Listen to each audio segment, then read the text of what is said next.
Hello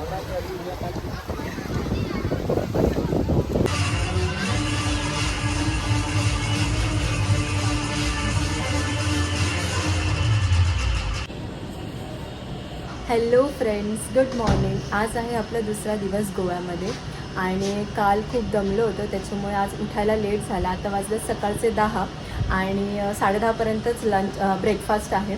so आम्ही पटकन आता रेडी झालो, आता ब्रेकफास्ट करतो आणि आज आपण इथले लोकल मार्केट्स एक्सप्लोअर करणार आहे. तर मी आता पटकन ब्रेकफास्ट करते आणि तुम्हाला भेटते. ब्रेकफास्टमध्ये इडली सांबार आहे आणि इकडे काय आहे, छोले भटुरे आहे आणि शेवटी खीर, मसाला ओट्स आणि बॉइल्ड एग्स आहे. आता मस्तपैकी नाश्ता करून आम्ही निघालो आजूबाजूचे काही प्लेसेस एक्सप्लोअर करण्यासाठी. आणि त्यात सगळ्यात पहिलं आम्हाला दिसतं हे थंडर वर्ल्ड पार्क. हे पार्क अरपोरा येथे आहे आणि गुगलवर टाकल्यास तुम्हाला इथलं लोकेशन लगेच मिळून जाईल. सो आता आपण आलोय थंडर वर्ल्ड गोवामध्ये. पर पर्सन 400 रुपीज आहे आणि जर तुमचं किड 1.5 फीटच्या वरती असेल तर तुम्हाला ते तिकीट घ्यावे लागेल. हे एक सायन्स बेस्ड थीम पार्क आहे. तिकीट शो केल्यानंतर अशा प्रकारचा स्टॅम्प हातावर मारण्यात येतो. एंट्री केल्या केल्या तुम्हाला हा इलेक्ट्रिक बॉल दिसेल. त्याला बाहेरून स्पर्श केल्यावर तुम्हाला करंट दिसतो, पण घाबरायचं काही कारण नाहीये, कारण तुम्हाला ते अजिबात फील होत नाही. त्यानंतर आम्ही ह्या पुढच्या काउंटर जवळ आलो, जिथे अजून एक मेटल इलेक्ट्रिक बॉल होता, ज्याला वॅन दे ग्राफ जनरेटर म्हणतात. याला हात लावल्यावर आपल्या बॉडीमध्ये एक इलेक्ट्रिकल चार्ज पसरतो आणि त्यामुळे आपले केस सरळ उभे राहतात. खूपच अमेझिंग एक्सपिरियन्स होता. या व्यतिरिक्त इथे अजून खूप इंटरेस्टिंग ॲक्टिव्हिटीज आणि सायन्स एक्सपेरिमेंट्स आहेत. इथे छोटंसं स्नॅक्स काउंटर सुद्धा आहे, जिथे तुम्ही हलकं फुलकं टी, कॉफी किंवा ज्युसेस घेऊ शकता.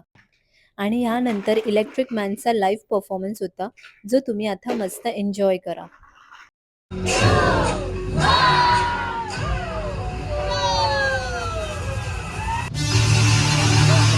Welcome to Thunderworld and witness this electrifying show.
हा युनिक आणि अमेझिंग असा थंडर शो बघितल्यानंतर आम्ही डोना पावलाच्या दिशेने निघालो. पहिल्या दिवशी धोधो पाऊस पडल्यानंतर पावसाने थोडी विश्रांती घेतली होती. आपल्या मुंबईसारखाच इथे गोवामध्ये सुद्धा एक अटल सेतू आहे. मांडोवी नदीवर असणारा हा ब्रिज पोरवोरीम पासून पणजीला कनेक्ट करतो. या ब्रिजच्या खालीच तुम्हाला एक ओल्ड ब्रिज सुद्धा पाहायला मिळेल. या ब्रिजवर 2 व्हीलर अलाव नाही आहे. जर तुम्ही रेंटवर स्कूटी घेणार असाल तर ही गोष्ट नक्की लक्षात ठेवा. हा ब्रिज क्रॉस केल्यानंतर आम्ही थोड्याच वेळात पोहोचलो डोना पावला येथे. डोना पावला हे पणजीमध्ये असलेलं खूपच फेमस ठिकाण आहे. जेव्हा जेव्हा आम्ही गोव्याला येतो तेव्हा आम्ही इथे नक्की व्हिजिट करतो.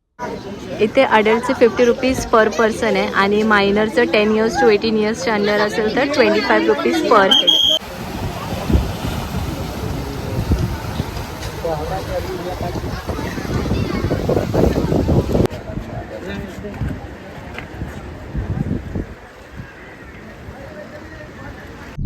आता आम्ही पोहोचलो आहोत डोना पावल्याला. ऊन आहे तरी पण वातावरण एकदम प्लेझंट आहे. आणि इथे सिंगमची आणि बऱ्याच मूवीची शूटिंग सुद्धा झाली आहे. जर तुम्ही गुगलवरती सर्च केलं तर तुम्हाला बऱ्याच मूवीजचं नेम सुद्धा भेटेल की इथे कोणत्या मूवीजचं शूट झालं होतं.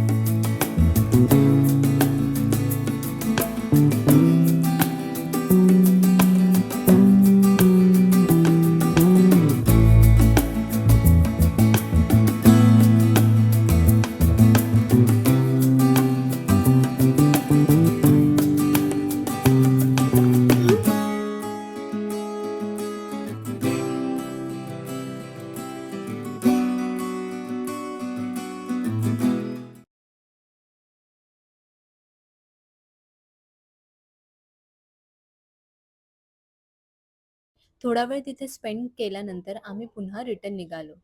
रिटर्न येताना तुम्हाला मध्ये मिरामार बीच लागतो. हा बीच सनसेटसाठी फेमस आहे. तिथून थोडं पुढे आल्यानंतर तुम्हाला मांडोवी नदी दिसते. याच नदीवर बिग डॅडी, कसिनो प्राईड यांसारखे फ्लोटिंग कसिनोज आहेत. जर तुम्हाला कसिनोजमध्ये जायचं असेल तर तुम्ही ऑनलाईन किंवा ऑफलाईन दोन्ही प्रकारे बुक करू शकता. त्याबद्दल डिटेल माहिती मी पुढे देईनच. परत येताना सगळ्यांनाच भूक लागली होती. त्यामुळे आम्ही एखाद्या कॅफेमध्ये स्नॅक्स घ्यायचं ठरवलं. गाडीत इन्स्टा स्क्रोल करत असताना मला सध्या रील्समध्ये व्हायरल असलेला कॅफे अँटोनिया दिसला आणि मी लगेच कॅफेचा मॅप लावला. हा कॅफे अंजुना बीच जवळ आहे. गाडी बाहेरच पार्क करून आम्ही चालत कॅफे जवळ पोहोचलो. कॅफेच्या एंट्रन्सलाच ₹2500 पर पर्सन कव्हर चार्जेस होते. संध्याकाळचे फक्त 5:30 वाजले होते आणि आम्हाला एवढं काही हेवी खायची इच्छा नसल्यामुळे आम्ही थोडा वेळ बीचवर टाइम स्पेंड करून परत हॉटेलवर निघालो. तर आम्ही आता हॉटेलवर चाललो होतो, पण on the way to hotel आम्हाला गो कार्टिंग दिसलं, तर आता आम्ही गो कार्टिंग करणार.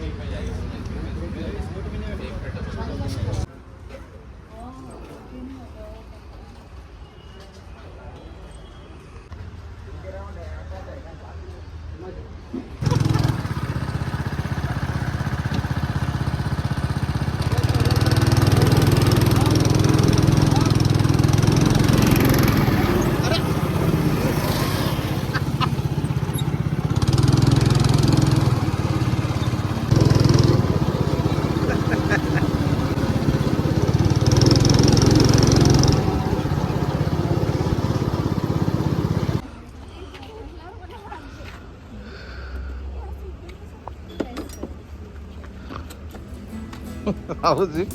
नाइस. कैसे ठोके कैसे मजा आया? 2 बार ठोका, उसके बाद में फिर अच्छा. त्यानंतर आम्ही हॉटेलवरच येऊन डिनर ऑर्डर केलं. जर तुम्ही व्हिडिओ इथपर्यंत पाहिली असेल तर नक्की सबस्क्राईब करा, कारण पुढच्या व्हिडिओमध्ये मी तुम्हाला कसिनोची पूर्ण माहिती आणि गोवाचे काही लोकल मार्केट्स फिरवणार आहे. Thank you for watching.